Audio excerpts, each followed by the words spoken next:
Ndoto ya utajiri. Kabla sijazungumzia ndoto ya utajiri, nitazungumzia ndoto. Ndoto ni nini? Ndoto ni namna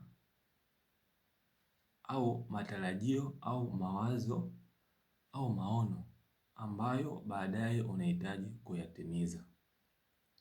Hivyo basi, ndoto ya utajiri. Ndoto ya utajiri ni matarajio au malengo au maono ambayo baadaye ukiyatimiza hukuletea utajiri au unakuwa tajiri.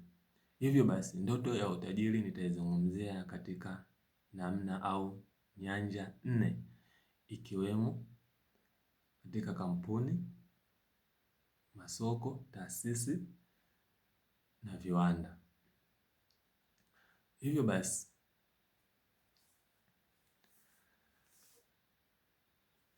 Hivyo basi ukiwa na malengo ya kumiliki kampuni moja au zaidi, ukishatimiza kumiliki kampuni unakuwa tajiri, au kumiliki makampuni unakuwa tajiri.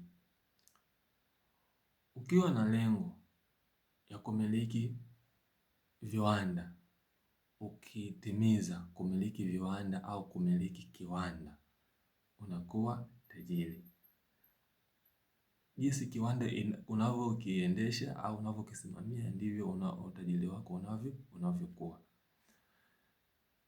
Ukiwa na ndoto ya kumiliki taasisi, jinsi taasisi yako moja au zaidi unavyoziendesha hizo taasisi ndivyo unakuwa na utajiri wako ndivyo unavyokuwa.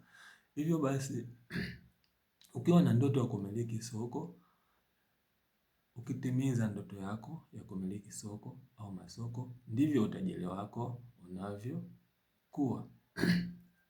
Hivyo basi naweza nikasema kwamba utajiri ni ndoto au ndoto ni utajiri. Kwa maana ndoto yako ukitimiza ndio inakuletea utajiri.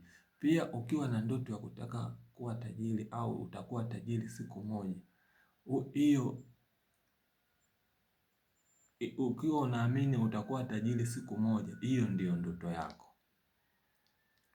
Kwa hiyo utajiri ni ndoto, ndoto ni utajiri.